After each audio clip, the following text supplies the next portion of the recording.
So it's now day 4 of the base cabinet build. Are you still with me? Well, you must be, otherwise you wouldn't be watching this video. Today we're going to be building the baffle and the internal brace.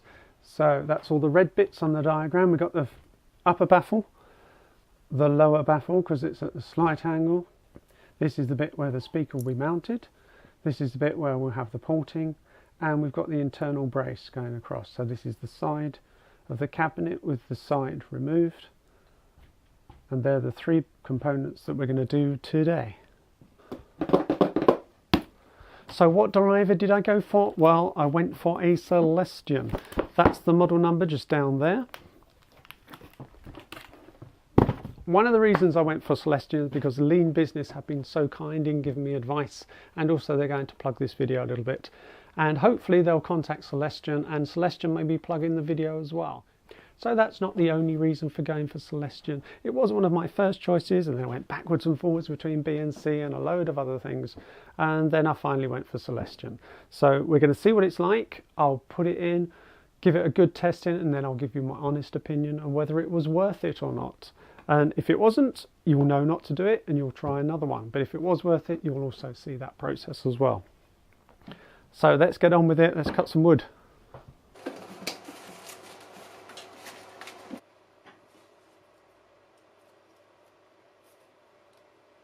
So I'm going to work on my 3 blanks of material first.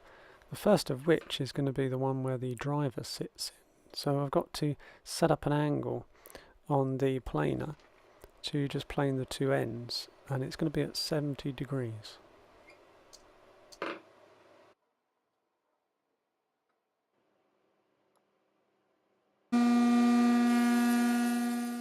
I just need to run it through several times in order to get it the right angle all the way through, and also at the same time I'm checking the overall size and the dimensions.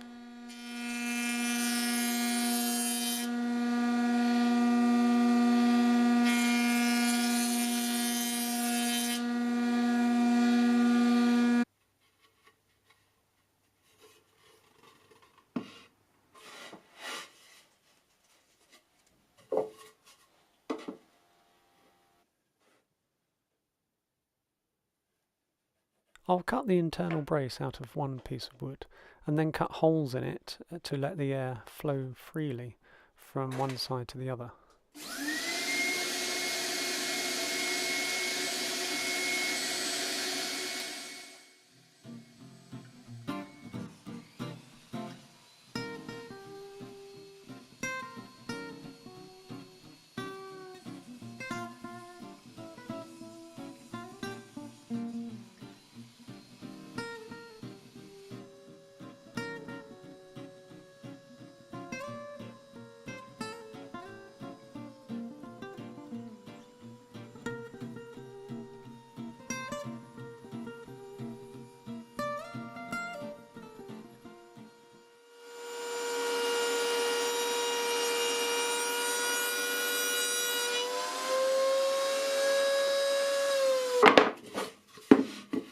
This is all 3 pieces ready to go in, so they're being double checked here, and then once I'm happy with the fit I will start cutting all the holes in.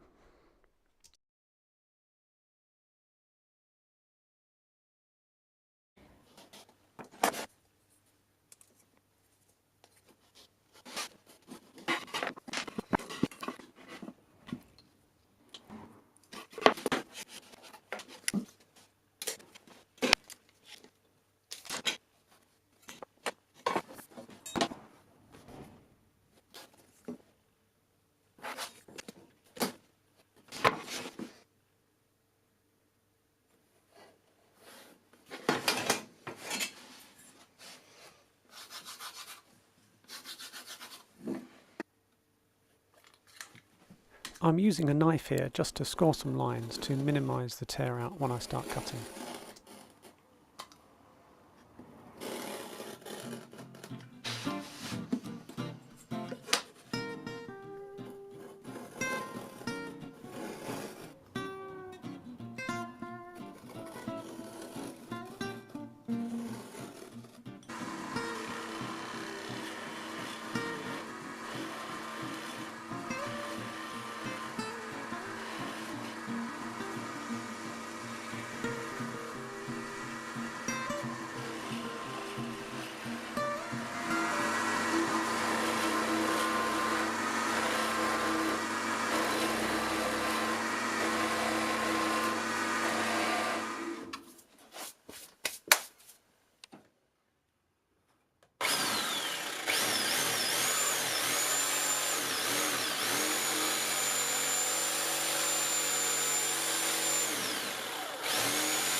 There was a few considerations to do when choosing the size of port. You have to do the calculation, but you can actually have a larger hole, but then the depth of the port has got to be longer, and then the smaller the hole, the depth of the port can be narrower. So you could do a really small hole and have it just the depth of the baffle, but there comes a point when it gets too small and then you'll start getting funny, strange noises.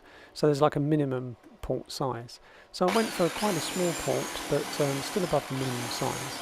But then I had to put a backing piece onto the baffle, so I increased it to the double the size. So it's 30mm deep and 6.7mm diameter hole.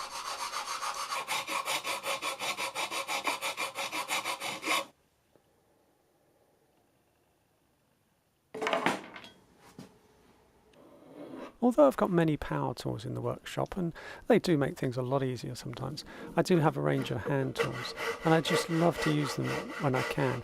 You get a better feel for what the material is doing, and sometimes you can actually get more accurate results when you're using them too.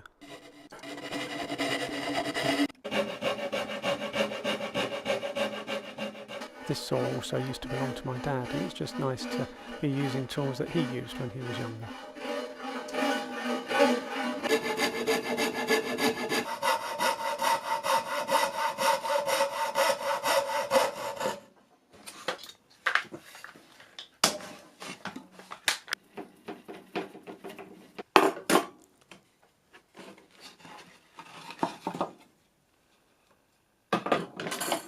Let's see if they all fit together, and if I need to make any adjustments I can. It all seems to be going well at the moment, so I'm looking forward to the next stage, and we'll see what comes up in day 5. Thanks for watching.